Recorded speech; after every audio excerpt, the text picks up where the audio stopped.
Hello everyone, thank you for joining me for another video. I'm your host, Sheena Loves Stories, and today we're going to be talking about Until Dawn. So this movie was released this year. At time of recording, it is 2025. And the director was David F. Sandberg. This movie was based on a video game released through PlayStation in 2015 of the same name.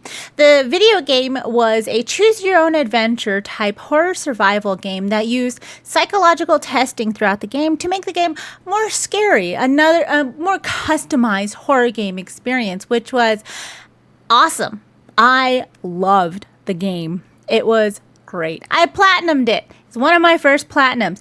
Absolutely amazing. Absolutely loved it. So I should put that out there now that there will be spoilers in this review. We're going to be going over the movie, what happened in the movie, my thoughts on what happened in the movie. Also, the events of the video game and how they compare certain story beats from the video game to the movie. And then I will be going over my rating system towards the end of the video. High spoilers. All the spoilers that could be, I will probably be saying them because I watched this movie more than once to get this review, to make sure I had all of the information I needed to put this out. Just for you guys. And I had some thoughts. So you don't mind the spoilers, everything, you want to see what I rated it, all of that loveliness and why I rated it the way I did, then stick around. So this movie starts off with the same way that a lot of horror movies start off. They start off with a clip of what's going to be in the future or what's in the past that shows kind of what's going on. You usually see a monster or somebody gets taken and everything, but we start on a girl who is wearing a sundress. She's all dirty, ripped up. She's running from a supernatural type creature and escapes that creature and thinks she's going to be safe, but is stopped by a masked killer who is wearing the same mask that the character in the video game, Josh, wore as well, which was a nice little Easter egg that happened in the first beginning part of the movie, which I thought was great. But she says the thing that sets up the story: I can't die again. It looks like she's unalived, and then we flash to a different scene. This movie follows 5 characters. These 5 characters took me forever to get their names. Some of them because they annoyed me so much that I just kept forgetting their names. So I had to rewind a lot of parts of it, fast forward to other parts of it to try and get their names. I was successful in getting all 5 names. The first one is Max. Max is a super clingy guy who is in love with another person in the friend group, Clover. They were dating. He was super clingy. He didn't give her any space. She didn't like it. She broke up with him. Understandable, it happens. Nobody likes somebody that clingy without it being a little reciprocal. Yeah, that's the word. And he's there. And there is a girl named Nina in there, played by, hopefully I'll put it on the screen, this actor. I don't like this actor. This actor annoys me. I've only seen this actor in 2 movies that I can remember. One of them, probably why I don't like her in this movie, is the newest Hellraiser that is rebooting the franchise that was released on Hulu 2 years ago. I want to say 2 years ago. I love the Hellraiser series. A lot of the movies are terrible, absolutely terrible, but I love them. I have read the book from Clive Barker. I understand the world building that goes on into it. I love that series. The newest movie was an absolute travesty. Story-wise, character-wise, to everything that was there previously that I liked and that I enjoyed. This person named Nina in this movie, I don't know what her real name is, but she annoys me. She plays pretty much the same character in there, does the same type of acting skills. So I don't have much hope for any of the things that she sees, but because I have her associated with that, I originally saw her and I was like, ugh, ugh, why does this person bother me so much, until I remembered what I originally saw her in. And so, yeah, that bugged me. And then after this movie, I'm still not a fan. Be better. But her name is Nina, and she's one of those people who needs to be constantly in a relationship, can't be by herself, always pushes people away, but is like, no, I am so lonely. Why is nobody here with me? And then there is Megan. Megan is the new age hippie type psychic person in the group, and I feel bad for Megan. TBH, not gonna lie, it happens throughout the movie. I did not care for her at the beginning, just like I didn't care for any of them, because they're new characters to me. I don't know them.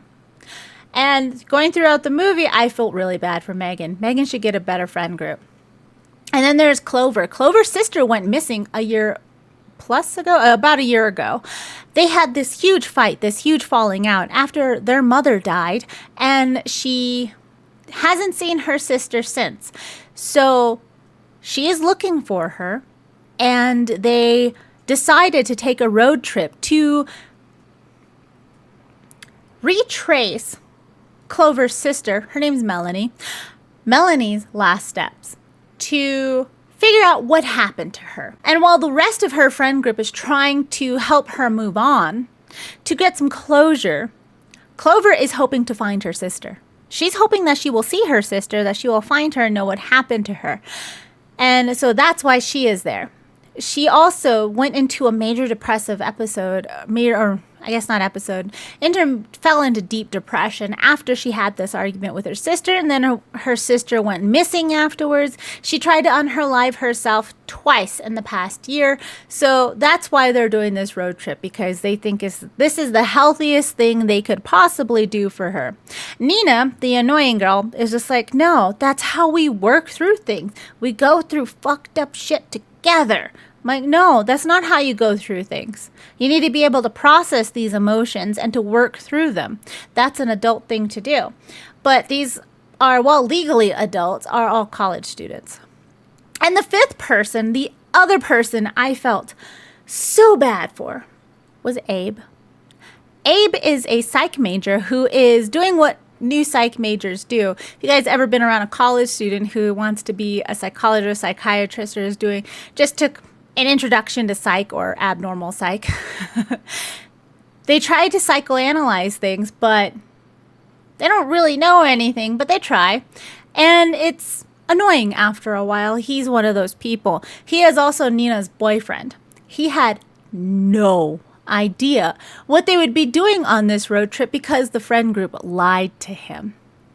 And they bring up that Nina will probably break up with him because her relationships last around 3 months each before she dumps the person, jumps into another one.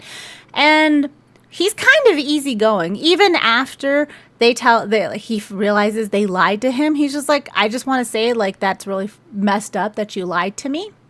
That you guys told me this was just going to be a weekend away. And I think they lied to him to have his Jeep.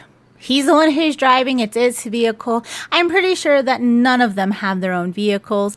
And so they used him because he's in a relationship with Nina right before she breaks up with him to use his vehicle to go on this road trip. But he's there. And him and Megan are the only ones that I was just like, oh. And anyways, so while they're retracing the steps of Melanie, because she would send videos, I guess, probably post on social media what she was doing, they stop at a gas station, and Clover goes into the gas station to get some snacks and all of that stuff, and she ends up talking to the guy who is running the cash register, and it is Peter Stormare. I love Peter Stormare. He's one of my favorite actors. I will always watch a movie if he's in it. He's one of those actors that I watch. I'm just like, yeah, I don't care if the movie's bad. You will do a good job in it. I like the way you talk. I like your stuff.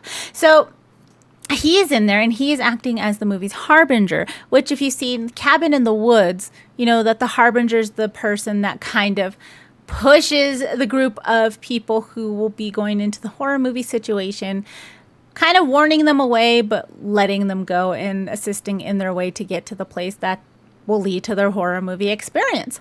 And she asked him if he's seen her sister, and he's like, she's pretty. And he's like, yeah. He's very vague, but then he lets her know that everybody who goes to this one place that her sister probably went to disappears. And she's like, oh, not realizing, or maybe realizing and not caring, which I think it's the latter based on the rest of the actions, that he said everyone who goes there ends up missing. She's like, where is this place? I must go there to see if that's where my missing sister is. She gets in directions and they all head to this place. They go through a storm, which is freaking everybody out. Everybody's freaking out about it. They end up going into the museum place that she was told. I can't even remember the name of the place. Can't even remember it. I just watched it again like yesterday. Can't remember it. But they go to that place and there is no rain at this place. Bright blue skies. It's sunny. You can see the ring in the sky with the clouds like kind of pushing up against the area, but there's no rain there. And they're just like, that's weird, but pretty cool. They get there. They start looking around. They start seeing what's going on. She thinks she sees her sister in the rain and tries to go after her, but gets lost, freaks out because there's something in the rain, and ends up getting pulled out by Max. And while they are searching and looking around in this museum, Nina signs the book, the guest book of whoever shows up there. And then after she signs it, decides to flip through the book to see if anybody else sees it. She giggles or is like wondering why the names are written over and over again. You see the guest book has the normal name on the top, and then it just devolves down into scribbles the further it goes down, and then there's a new name. And then while she's doing that, Abe is in the backroom office. He sees a billboard, corkboard type thing there. He's like, this looks odd. He moves one paper and sees a missing poster.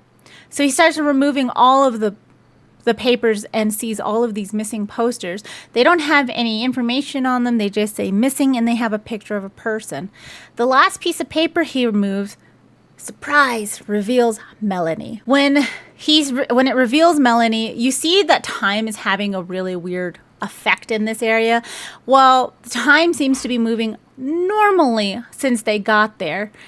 Outside, it seems to be moving a lot faster. None of them realize what's happening. None of them see that it's, it was maybe noon, maybe afternoon when they got there, and then it was evening, and then it was twilight, and it's getting dark, and they don't pay attention to it, but it's very noticeable. And the hourglass starts ticking. The hourglass doesn't click, but the housing that it's in ticks and then turns the hourglass over so the sand can go through the hourglass. This is the first night that they are there. During this first night, Clover is convinced that because the missing poster is there of her sister, that her sister is still there and she just needs her to save her, and that they need to rescue her. Abe is concerned and makes a connection that this weirdness could be something that happened to Melanie, because there is somebody in his vehicle. They all run out to the vehicle because somebody's in there, and they're like, hey, until the vehicle revs at them, and then they all run back into the house. So they're trying to watch the vehicle to see what's going on. He's the one who makes the connection that maybe this is what happened to Melanie. Maybe this is a bad idea. And they encounter a man in the mask. At the beginning of the movie, same guy. And then the first one to be unalived is Abe. He is cut in half. The second one is Nina. She is killed off screen. We only see her laying there with a pickaxe in her back later on. The third one is Max. He tried to save Clover by attacking the guy in the mask, and the guy in the mask stabs him in the eye. The fourth one who goes is Megan. She was hiding in a closet, but the man in the mask finds her, and while she's trying to run away, he bashes her head into the ground. And during this whole time that he was looking, and right before he found Megan, Clover was hiding behind a door facing the closet. And she went and she stealthily got a knife and is holding it against herself so she can defend herself against this man. She watches as he unalives Megan. And then after he unalives Megan, she runs at him and stabs him. And he turns around and kills her with a pickaxe. They all wake up exactly at the same spot where they were at when the hourglass turned over. So they're each in different locations. Max pulled Clover out of the rain. Nina signs the book. Megan was in the bathroom because she was feeling sick after the whole storm. Abe is in the office. And he calls everybody into the office and shows them that they all also have missing posters. And they're like, well, what does that mean? What happened? Abe says they need to leave. They need to leave right now. And everybody else is like, no, we can't do that. Clover's like, Melanie is here.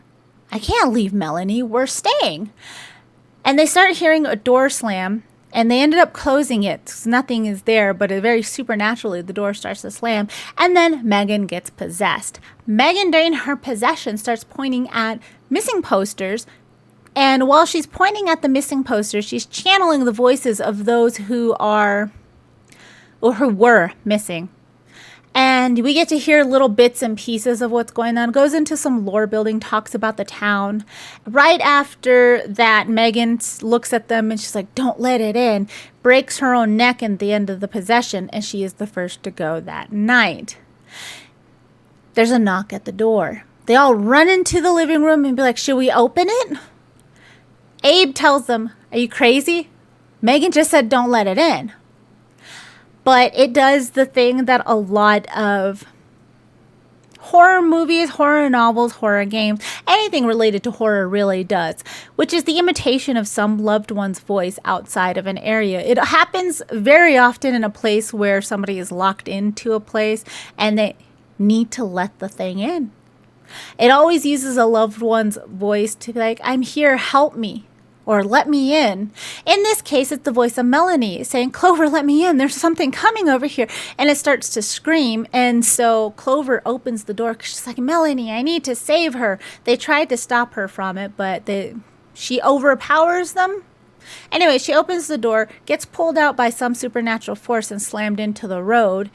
They close the door, but Max I think it's just Max. Max is saying that they need to go save Clover because she's in trouble. Abe says she's probably already dead and they need to worry about themselves and they need to leave because if she is not dead, they need help. They don't know what happened to Megan. They need help. Nina, even now, I just wrote her name down. I have her name in my notes here. Can't remember it for the life of me.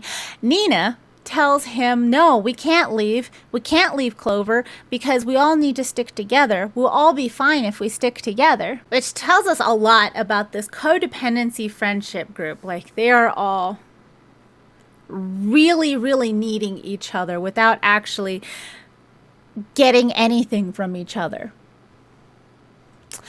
But outside, Clover wakes up and sees a house with spray painting on it that wasn't there before, and it looks very creepy, a very haunted housey, that if anybody who has ever watched a horror movie would look at it and be like, I shouldn't go in there. There's something bad in there.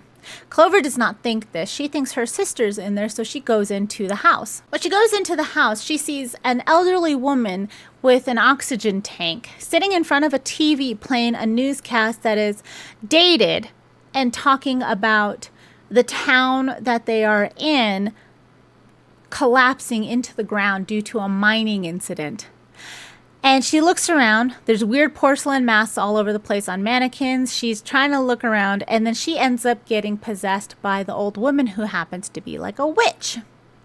She gets possessed, and inside the house, Max is still saying that they all need to stay together. The only way they can survive is by staying together. Nina even said it. The only way we get through fucked up shit is by staying together, which that's again not how that works. But he gets out of the house after Abe says she's not going to take you back if you save her. And that was the point where everybody was like, whoa, that is too far. Even though they spent a lot of the movie before this making fun of Max for that very thing. The only reason he is there is to try and get back with Clover. They were dating, and he was super clingy. She said she needed space. He refused to give her space and smothered her, so she broke up with him. So he decided that the best way to get her back was to smother her. And everybody was making fun of him for it, but when Abe says it, that's crossing a line. And Max even says, I can say that because they know I don't mean it. Which, yeah, I'm like, you're a terrible friend. You should have meant that. He should know. At this point, he's giving off super stalker vibes. Like, if this person was in my life, I would look for a restraining order. That's how smothery he is with Clover. But he runs out to go save Clover. Abe convinces Nina that they need to go get help. Even though she's like, I can't leave them. They're my friends. They're the only people who have been in my life consistently because my life's so terrible. They end up getting into his Jeep. Except as soon as they get into the Jeep, she's like, no, I can't leave them. This is wrong. We need to stay together because the only way we will survive is if we stay. That's a running theme throughout this movie, if you guys cannot tell. And he locks her in the Jeep. He's like, we need to go get help. We are not qualified. We are not equipped to help them. The only way that we can help them is by getting people who can save them. And she's saying no, and she's being super emotional about it. And they end up driving into the woods down the road they came. But there's this giant creature with like giant legs. Kind of reminds me of Cloverfield. Is that what it's called? I never watched the movie, but I saw the things for it. But it reminds me of one of those type of monsters, which I was like, wow, that is really interesting. What is that? What is it doing? Is that just guarding them? Is that just taking them in there? What's happening with this? We don't know. It's never brought up again.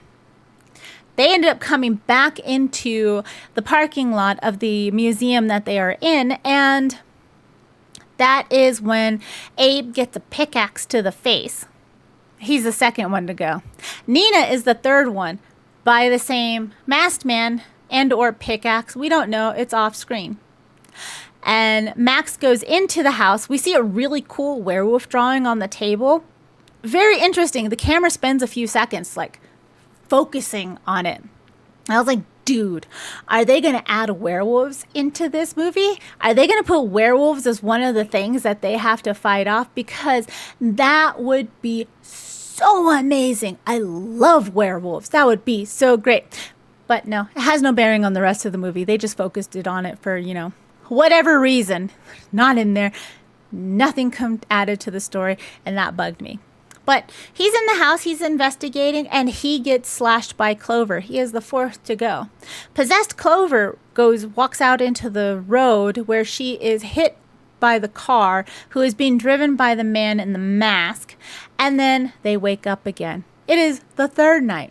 The hourglass resets, and Megan notices that she's decaying. Her hair is falling out, and all of them see that they have black veins or things going wrong with their face. There's a mark on their bodies from the ways that they had previously died. Shows the outside. That house is still there, and now there's an added water tower.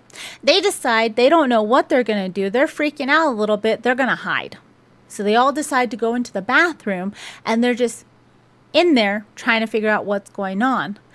And Clover tells them that before she was possessed, the witch told her that they need to survive the night or become a part of it. They keep asking her questions about what does that mean? Was it a real witch? What does this mean? And she's like, I don't know. So they try and figure out what that means and what that means about Melanie.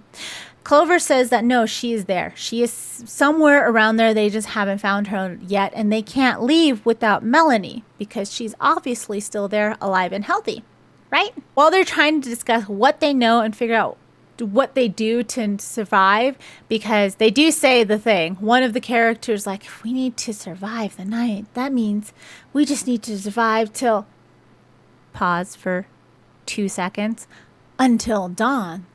And I was like, all right, I like when movies put the titles of the movies in the dialogue somewhere. A little dramatic. But again, Clover doesn't want to. She doesn't want to leave without Melanie. She's very confident she is there. And while they're doing this, Abe is like, I'm thirsty. And Megan tries to tell him that there's no water because that's where she originally went to when she was feeling sick, is into the bathroom. But suspiciously enough, there's water this time. So he fills up a glass, he takes a drink, and he just passes it around the whole little circle they got going on. And they're all like, yes, we want water. While they're discussing things, Abe starts coughing. He starts coughing up a little blood and then a tooth, and he starts freaking out a little bit, and then he explodes. Just explodes. Nina starts screaming, and she's like, it's in my mouth, and then she explodes.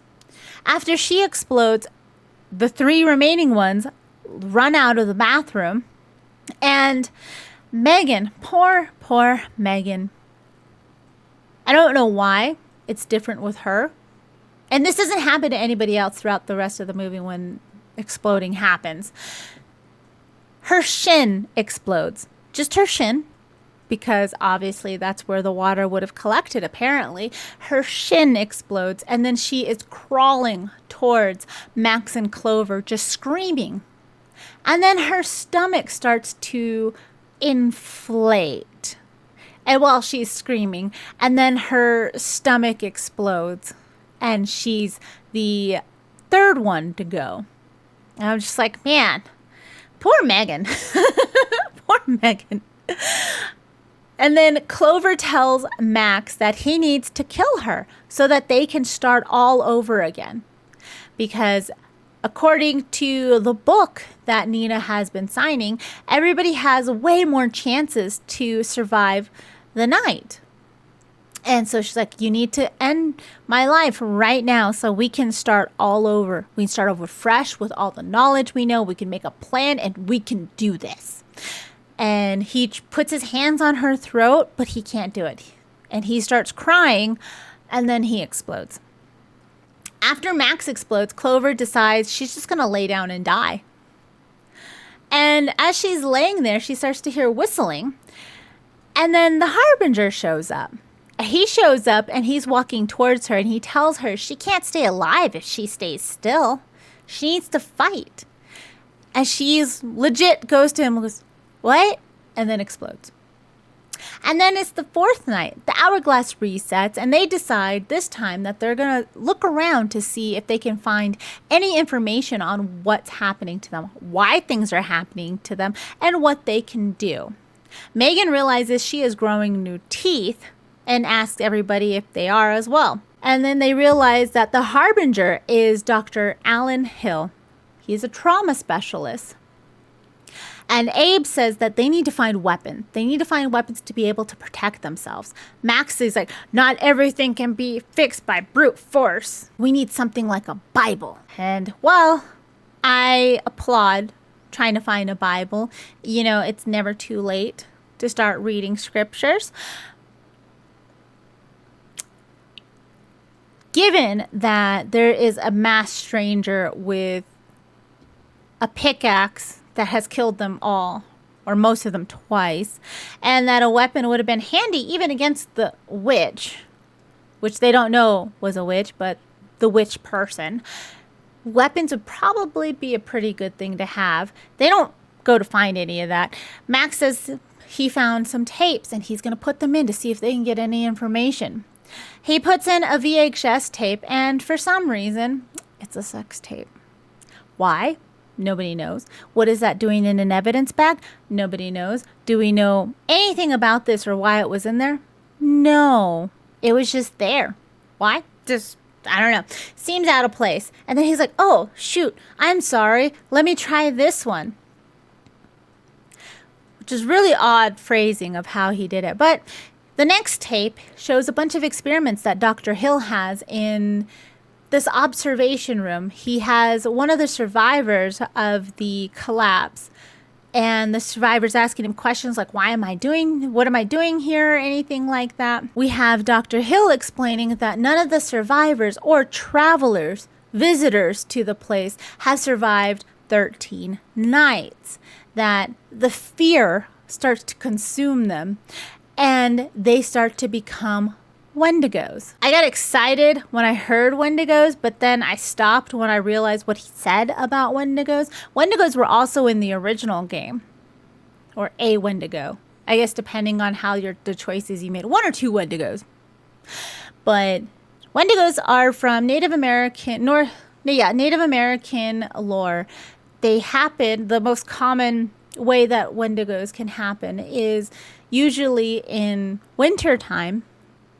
When somebody gets so hungry, they turn to cannibalism.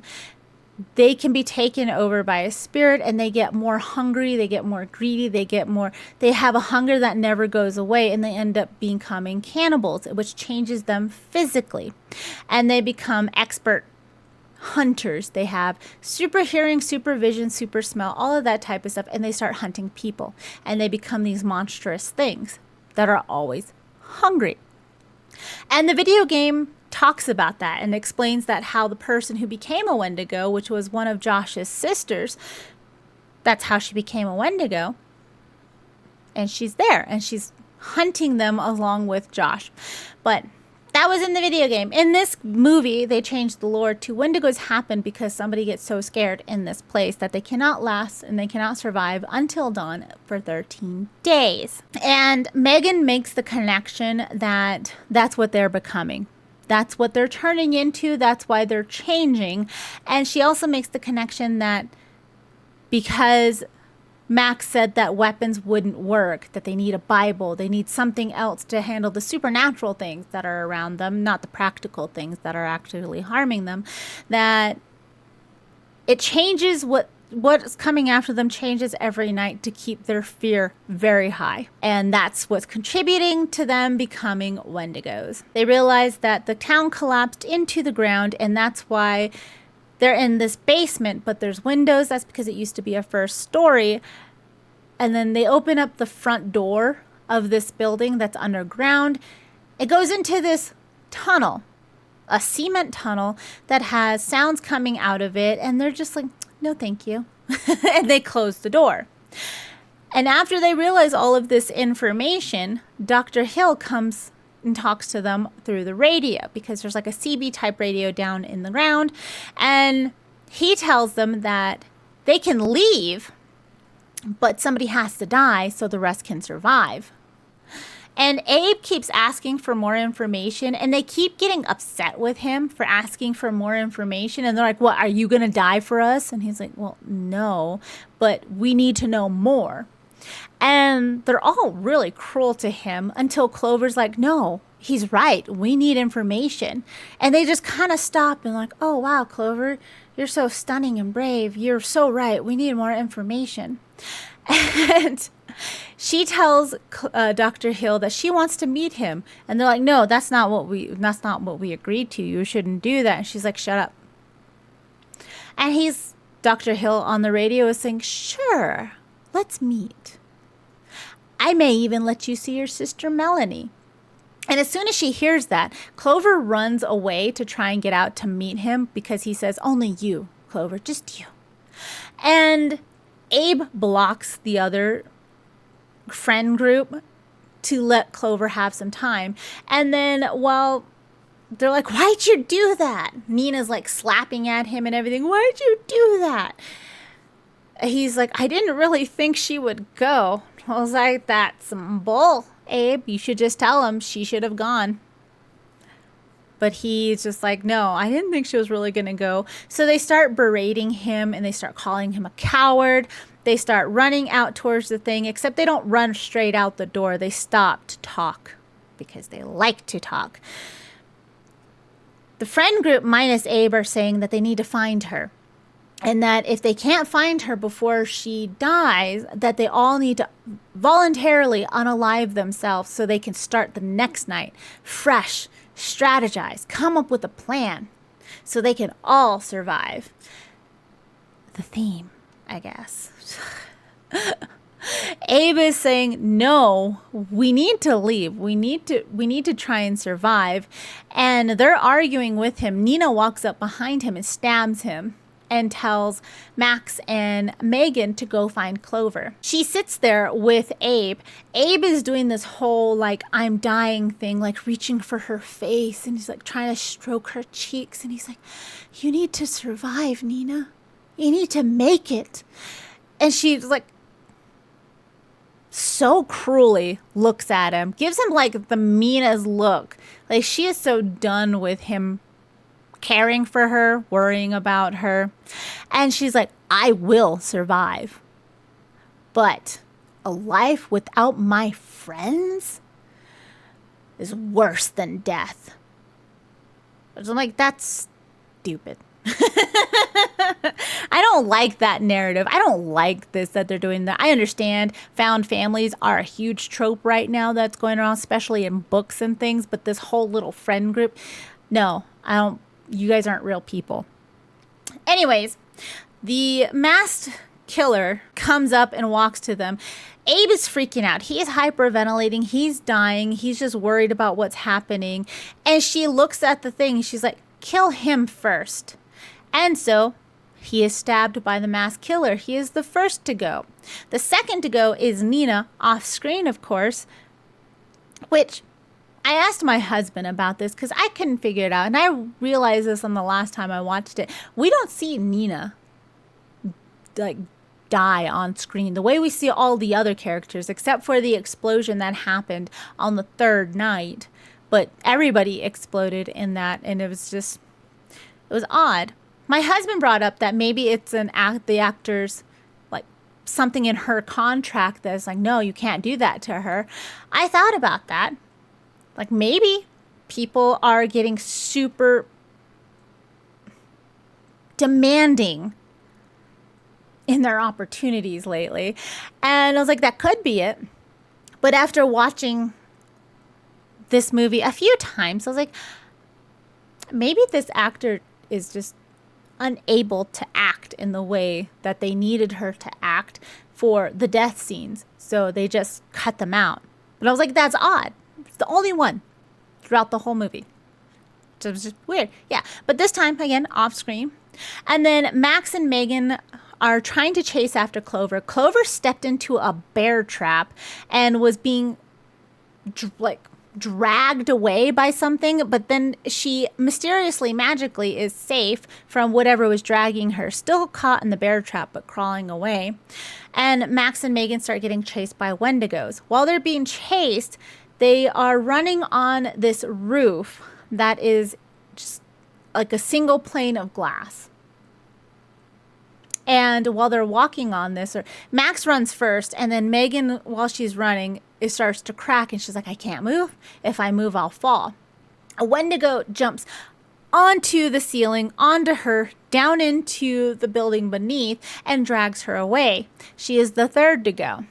Max finds Clover, gets the bear trap off of her, and then they see that her sister has been turned into a Wendigo. The sister was the girl at the beginning of the movie, and she is a monster now. Clover asks if everybody else is alive, and she's like, you all could have escaped. You all could have survived, which, like, escaped how? What do you mean by escape? Because Abe tried to escape, and that giant creature thing we never learned more about kept them there. I don't think that's how that works. But Max tells her that they're not going to leave her, that the only way that they will survive is if they stay together. She asks if anybody else is alive. He tells her he's not sure about Abe and Nina, but Megan isn't. So she's like, all right, you need to unalive me right now because I'm not going to survive if one of my friends is gone. So we will come back and we will try again. We will strategize. We will make a plan. We will survive tomorrow, the next time. And he agrees. So he unalives her with a piece of glass. And then after she's gone, she's the fourth, he drinks some of the water that is dripping off of a pipe, because this whole outside place looks like it just rained. So he drinks some of the water that's running off the pipe and runs at Melanie and explodes before he can get to her. And instead of going into the next night, we get a flashback. And the way that the story up until this point has been told was that Melanie and Clover had an argument before Melanie went missing. And it happened after their mother passed. And the way that the story has been told to us through this friend group is that Melanie was being super selfish. This is all Melanie's fault. Melanie left Clover all by herself to deal with the death of her mother, which was their mother. But Melanie abandoned Clover, and that's what led to the rift. And then after this led Clover to falling into a deep depression where she tried to unalive herself twice in the past year. So this is all Melanie's fault. And that's why they're trying to help her to get closure, because she needs to move on from Melanie. It's all Melanie's fault. We go into a flashback. This flashback is Melanie smiling, telling Clover she needs to go with her. Because Clover's like, oh, you should take this necklace. It was Mom's. And Melanie's like, no, I don't want it. You can have it. From what we get from this flashback, Melanie applied for a college in New York. She got into the college, so it was before their mother passed. This is a few weeks after their mother has passed, after the funeral, after all of them handling all of the what happens after a family member dies, after all of that. And she applied to a school. She got a job. She's moving into a new apartment. And so this, leads us to believe you just don't get approved to a college in a different state like that. Like this is a while. She had plans for this. She had planned for this. She's going, and she's like, I'm going to go to New York. And she's asking Clover to go with her. She's like, come with me. Let's go. We don't have to stay here. And in their hometown, Clover's like, I can't leave. How could you leave? Clover accuses Melanie of running away because it appears there was some friction between Melanie and their mother. But Melanie tells her she's not running away from anything. She's running to something. Clover doesn't believe her. Scoffingly says, what are you running to? Melanie tells her she's running to a new school, a new job, a new apartment, a new life. That she would rather go off and live her life versus becoming something she hates, which implies that she hates what Clover is doing, who it appears that Clover gave up her life once her mother passed away to live and wallow in her mother's house. We don't know the relationship between the mother and these girls and what happened, what killed her, or anything, if it was natural or not. Any of that stuff we don't know. But Melanie is moving on with her life and following the plans that she had. Clover gave up everything to stay and be depressed in her mother's house. And she yells at Melanie, and Melanie's like, I will call you when I get there. I wish you would come with me. But think about it. And she leaves. And that was the last time that Clover talked to Melanie before she went missing. So that's what led to this whole thing. And the flashback really pushed home that point that this friend group is just trash. This is not a good friend group. This is a very toxic environment for all involved. But after this flashback, they all wake up in their normal spots on the thing. They're all turning. Abe is getting little spines on his spine. And they don't know how long they've been there. Nina tells them they've been there for 13 nights or 13 days because nobody else can remember, but she's been counting the times, how many times she wrote her name in that book. And they're really shocked on why they can't remember. Clover's like, oh, Max, we didn't fix it like you said, like I told you we would. And it shows the outside. The outside, most of the town is above ground now. After they're talking for a while, they realize that Megan is gone. They don't know where she's at, what happened to her. Abe brings up that maybe she already turned, that maybe they don't all get the 13 nights. Maybe she's been gone for a while. Maybe the one or two of them will get more than 13 nights, and they just don't know. And the whole friend group's like, well, then what's the point of any of this, of us trying to survive, if one of us is gone? Again, zero survival skills from any of these children. And Abe realizes, wasn't I recording something? Which is odd for this generation of college students Nobody has touched their phone, talked about their phone. The only one who used the phone, even before the horror movie thing started, was Abe, recording things, taking pictures of things. He was the only one who ever touched his phone. But he shows all of these little short videos that he has been taking of what's been going on throughout these things. So we get a little montage of all of these different nights and all of these different creatures, beings, all of these different deaths. And the last video they show is Megan hiding from the Harbinger. He goes in there, sees most of the bodies, and then goes through the front door that's in the basement of the house and walks through the tunnel. As she says to the camera, I'm going to go follow him to see if what I can learn, to see if we can survive. I hope everybody makes it. And they're like, oh, that's where she went. So Clover decides she's going to go after Megan. She's going to kill Dr. Hill because that's the only way that they can survive. How does she figure this out? She says he's the key. That's it.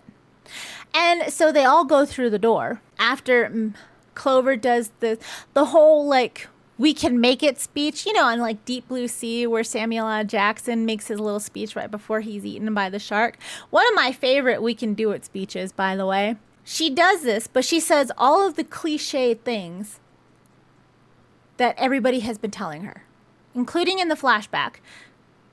So she just regurgitates the cliches back at them, and that's when they're all super pumped to go through this tunnel. They go in there, and they are almost immediately chased by Wendigos. They end up getting away from the Wendigos, going into this one room, but the masked killer breaks through the ceiling and is in between Clover and the rest of them. So they tell her to go on, go ahead, we'll catch up. She runs, and they end up not fighting. I don't know what exactly they're trying to do with this masked killer, but they're fighting him. And while she's on her way trying to find out where she's going and stuff, which, confused. If she's underground and the whole town is underground and they're going through like houses and things, what are the houses above ground that it showed at the beginning of the night? Are they just extra houses? Are they different houses? Are they from different places? We don't know. It is never discussed. And she has no idea where she's going. She's just going forward. But it's lucky for her, it's a very linear line. There's only one like entrance and exits to all of these rooms and tunnels that she's going to.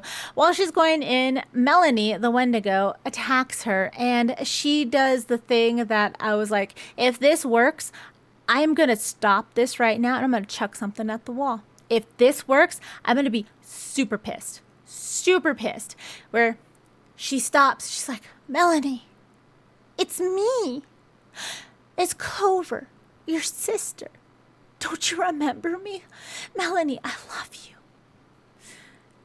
And Melanie pauses. And that pause, that's where I was like, oh, if this works, I'm just going to, ooh.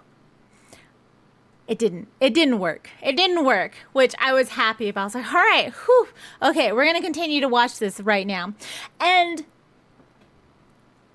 during the little video montage of what was going on, they were trying to kill the Wendigos, but the Wendigos weren't dying.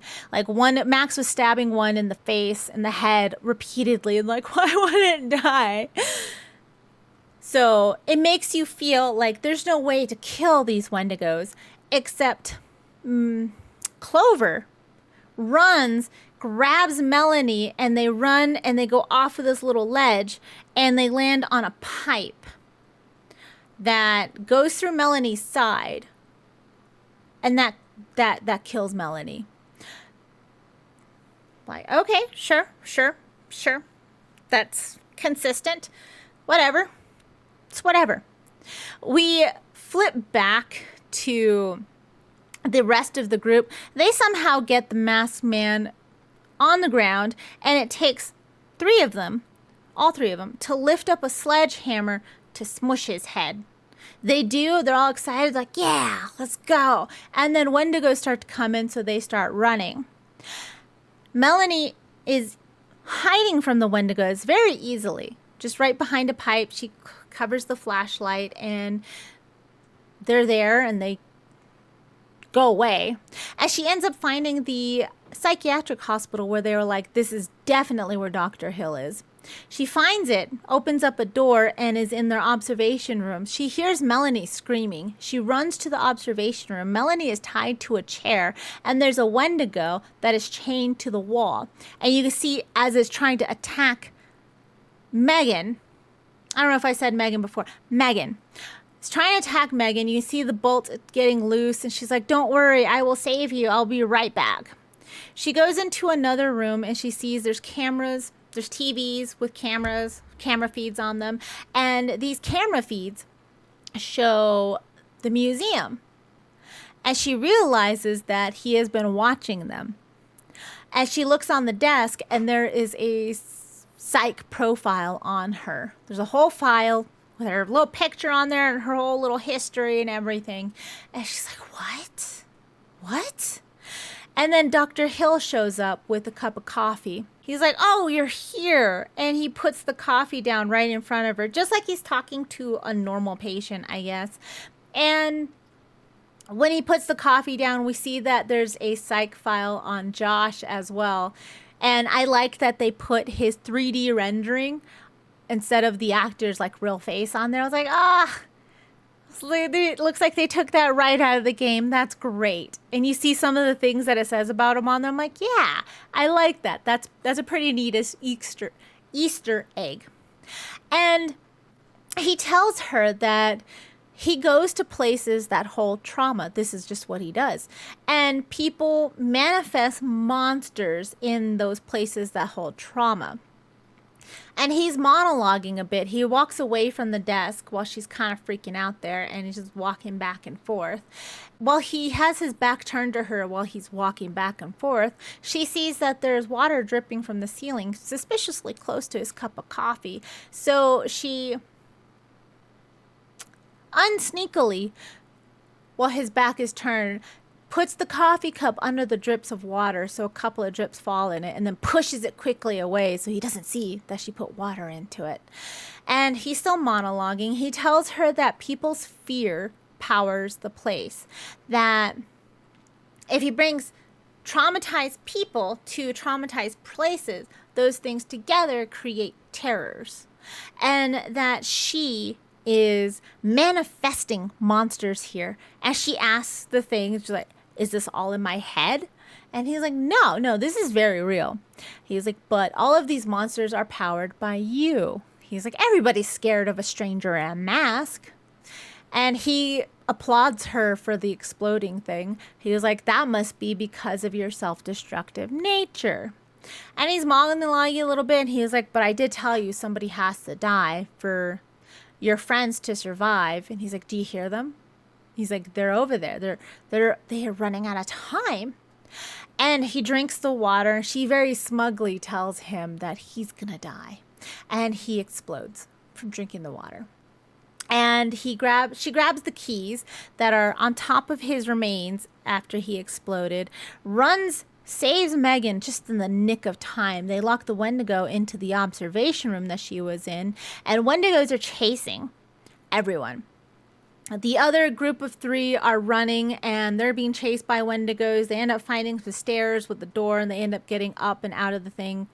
And then Clover and Megan are running, and they end up finding some stairs and dig their way out a little bit, and they all just fall on the ground, and they notice that the sky is turning blue, and they all breathe a sigh of relief, and they all ride off into the sunrise, and they all survive. Then we see Dr. Hill's surveillance room. The cameras flicker and change to the video game.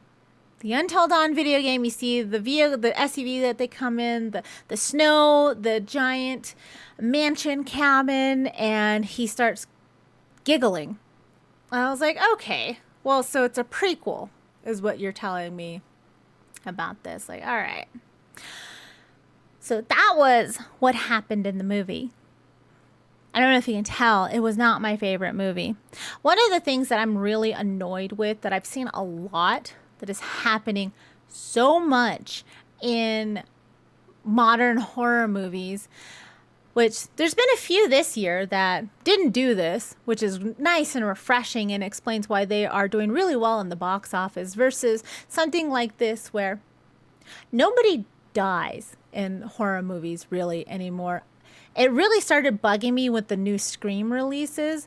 I enjoy the Scream franchise. I really like it. My husband is like a huge fan, and we watch those movies a lot.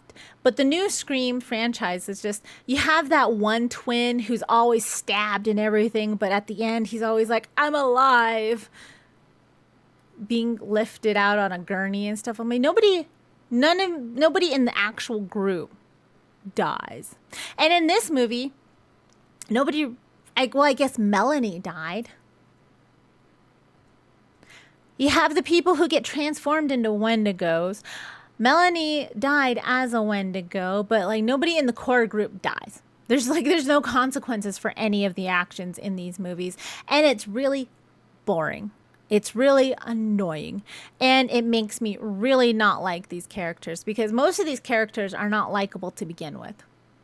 And you look forward to seeing them messing around and finding out the consequences of what they're doing. It's like seeing the jerk, like the bully in a movie, get their comeuppance. There's something satisfying about that because it gives us a sense of justice, the sense that people will still get consequences for their actions. That's not there anymore, and that bugs me. I don't like it. I don't like it. But the way I'm going to be rating this movie is I use the call pile system for my book reviews and my book rating system. So I have like a consistent type of rating system based on different parts of the book. I was able to modify it to be for horror movies too, or just movies in general, going off of the same premise. So the way it works is there's 7 categories. Each category has a rating from 1 or 0 to 5. What I do is I add up those categories, divide it by 7, and then I get my score. And that helps me be more unbiased versus like what I put in my Discord. In my Discord, I put ratings based on vibes. Mostly, and my rating system is just all vibes. There's no consistency whatsoever, but in these reviews I'm going to do some consistency. What's a little consistency? So the first one is characters. I rated this a 1.5 out of 5. The characters were all terrible. The only reason that it got more than that was I liked Peter Stormare. I really like that actor, really. But after Peter Stormare, the other ones were like Abe and Megan. I liked them, but not by much. I like them in comparison to the rest of the characters, I think would be a best way to put it. All of these characters had one personality trait, and the writers did not do a great job of letting the actors act in a range of emotions. They all had one emotion, and it was odd. It was out of place at a lot of times. And this whole, we all need to be together or not at all. Like, we're all surviving or none of us are surviving. I'm just like, what do you mean? What do you mean? None of you are acting like people right now. None of you are acting like people right now. The conflict you have in there is all not real conflict. None of them had conflict with each other except for against Abe. They were all against Abe, which makes sense because he was not in their friend group and he was telling them that they were pretty much like codependent. They all needed to calm down. They're not thinking rationally, and they berated him for it, and then he backed down. The whole relationship between Nina and Abe, what? Is it just because he's a psych major and he found the crazy girl and he can fix her? I don't know. I don't care. I don't like any of them. 1.5 out of 5. The atmosphere, I gave a 4 out of 5. The atmosphere was a lot better. This was a big budget horror movie, so a lot of the revenue went into how the movie looked. The CGI was not like terrible CGI. I like the more practical looking effects on the explosions. That one was my favorite. And I like the Easter eggs they put in there. They did a really good job on trying to create the horror movie atmosphere in this small area. And the Wendigos all looked practical, not the way that they looked in any other type of lore or anything. They looked more like zombies, but still looked good. Still looked good. So the cinematography for it was not bad. Like, not my favorite, but it wasn't bad. And so all of that compiles it into a 4 out of 5. The writing, I gave a 2.5 out of 5. It was not great. It was not great. The dialogue did not make sense. Like I said, all of the characters only had one emotional trait, and the writing was not doing any of the actors any favors at all. I don't know what happened in there, but 2.5 out of 5. The plot, I gave a 2 out of 5. It had an interesting idea. The premise was interesting. The way that everybody would be revived each night. I would have preferred that, they would have started dying off, but then that would have messed with this whole all for nothing mentality that they all had, which, again, the people weren't acting like people. I blame that on the actors, but mostly on the writers and the plot, because it was not great. The way that they put fear as the central thing towards the end felt forced. It did not feel cohesive. The way they changed the lore for the Wendigos to be like, if you're scared consistently, then in 13 days you're going to turn into a Wendigo, was weird. I'm like, you could have done something else. You could have done something else. I know you brought Wendigos into the story because of the video game, but if it didn't fit the story, then change the monster type. There's so many different monster types out there. There's so many different cryptids. There's so many things you could have done, even if you didn't want to create something original. There's so many other things. You shouldn't have pushed it in there. It was not great. Intrigue, 1.5 out of 5. I had a lot of intrigue going into the movie. Like I said, I love the video game. The video game is great. One of my favorite video games. And I started off with high hopes based on the trailers and everything, but as it went through, I had such a hard time keeping track of the movie. I wanted to open up my phone. During one of my watch-throughs of it, I picked up a book and I started reading it. Even when I was watching a little bit of it yesterday, I picked up the newest book my husband gave me. Look at this. Isn't it great? This is my first Halloween present. My husband's so great. Thank you, husband. And I started reading Vasquez because I like Vasquez from the Aliens book, Alien movies. It was hard keeping my attention. I had no interest in following the story. It was hard. It took multiple watch throughs for me to even put most of the story together, because I would either start off not interested, in the middle lose interest, or at the end just continuously roll my eyes until I started playing on my phone or reading a book. So intrigue is 1.5 out of 5. Logic, 1 out of 5. Again, writing, plot, characters, actors, they were all terrible. None of it made sense. The only people that were acting even somewhat remotely like people, making people choices, was Megan and Abe.